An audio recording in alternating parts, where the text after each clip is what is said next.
Morning. Please excuse my voice. It's lost all of its high tones because I have a cold. Um, Not a big deal. You know, it's a sunny, beautiful day. In the scheme of things, a cold.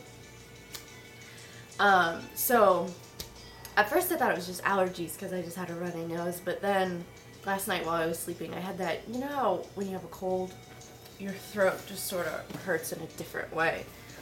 And when you have allergies, let's get a little closer here.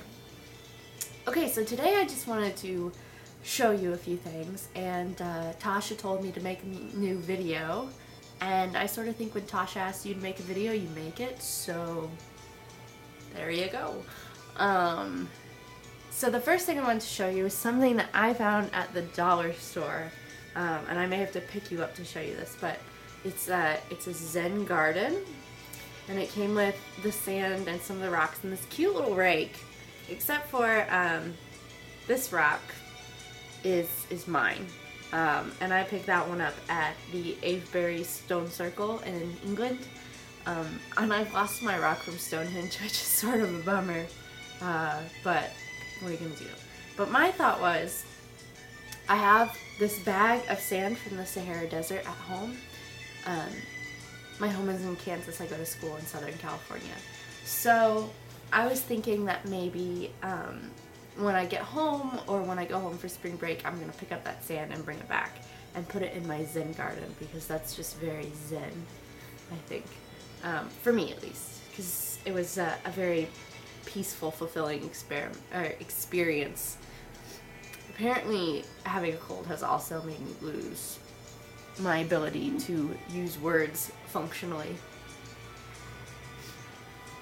So yeah, but like I said, it's a beautiful sunny day out and it's nice and warm. I'm finally breaking out some of the dresses again. I think I'm just gonna go lay outside and let the sun just bake this cold out of me. But let me show you my Zen garden. Oh, I'm gonna drop the camera. Okay. So, sorry. Just give me a second. So this is the Zen garden, and this little rake, and you just sort of arrange it how you like, and then, you know, zen it out.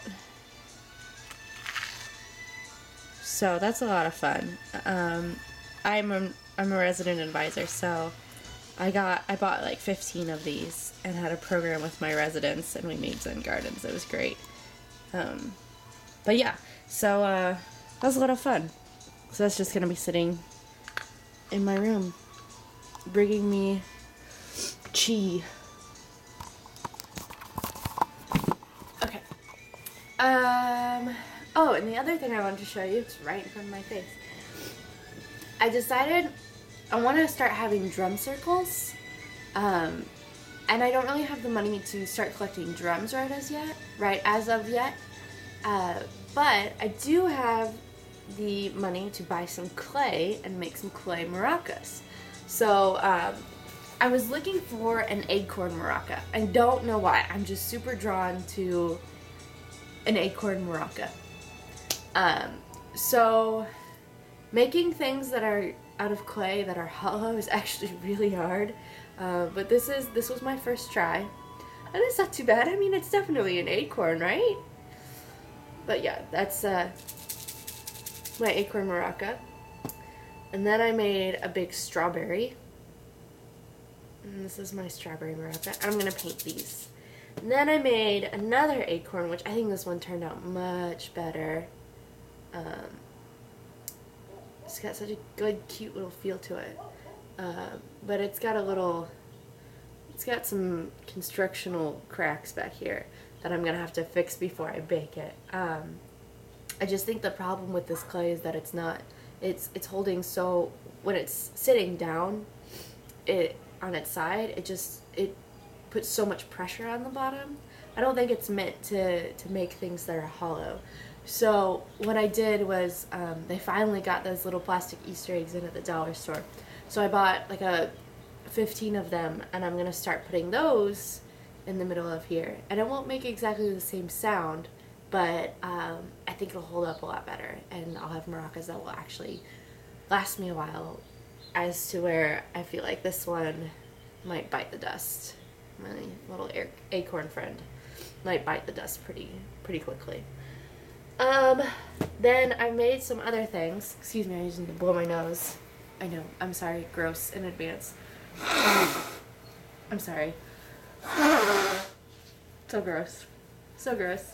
Straight in the trash. I also started making, this is Scolby clay, by the way. And the strawberry held up a lot better than the acorn. So I think it might just be the fact that it changes thickness and weight from here to here, and that this is a lot thinner and has a lot more pressure on it than this does. So that's what I'm guessing, at least. I also started making leaves. I love this one. It's just like a little leaf tray. You can't fit much in here, but I thought like a pair of earrings that I find special, or a necklace, like, you know, something that I bought it somewhere that means something to me, or I made it or something like that. But yeah, I haven't baked that yet either. It doesn't look as good on camera. But yeah, I love it. I'm really excited about it. I'm gonna paint this sort of a goldish green, just make it kind of rustic. I plan on painting all of these. Tell me if you think that's a bad idea. And then I made a bigger one, which I don't like as well as I like the little one. But the ultimate goal is I want to make one that's like an actual, oops, strawberry gone rogue. Okay, I want to make one that's like this big, that's actually like a little tray thing that I can keep like stones in, or like I said, just something special for the day. And I was also gonna put a little indentation here so that it could be an incense stand. But I live in the dorms because I'm a resident advisor, even though I'm graduating from college this year. I've spent 4 years in the dorms. 3 of those as a resident advisor, because I love taking care of my little residents and making cookies, and yeah. But we can't have candles here, which is one of the biggest bummers I think about living in the dorms, because I really like, they have bathtubs in these dorms, which is awesome. And it's also awesome because this is a huge room and I get it all for myself, which is really great. But we can't have candles, and they have bathtubs, which, like, anytime I take a bath, what I would really like is just a nice candle. So I have a fake one. It's actually made out of wax, but it has a little switch on the bottom, and you go, and it lights up and flickers like a candle. So I legitimately, really honestly put that on when I have a bath. Yeah, but that also means I can't burn incense because that's a form of fire too. But I thought if I made this leaf tray with an incense thing in it, once I move out at the end of the year, I'll be able to use it. So I thought that would be a lot of fun. Yeah, I really think it would be great to have like a little fairy statue right here with her hand on the little stem, just sort of like, ah. I just thought that would be really cute. I think that's all I have to share with you today. I think. I'm sorry, I feel like I'm blinking. I feel like I was gonna mention something else. I don't know. I like the Zen garden. I like to have trinkets all over the place. So, might continue showing you trinkets. If your dollar store doesn't have a Zen garden and you want one, maybe I could send you one. So let me know if that's an issue for you. If you want a Zen garden. You can also make them, like just get like a candle dish and fill it with sand and put special rocks in there. And you don't need like this rake is so simple. Look at it. It's just like 4 prongs attached to a stick. I'm sure you could wrangle that up somehow. But I understand, I've been wanting an actual Zen garden for a long time, so I was really excited when I found this. But yeah, if you want one, let me know and we'll work something out. But yeah, I think that's it, and thanks for watching. Sorry I'm sort of a little bit of a failure about making videos. I hope you can understand everything I say, even though I have a cold and I'm at 10 minutes, so I have to go. Bye! Thanks for watching.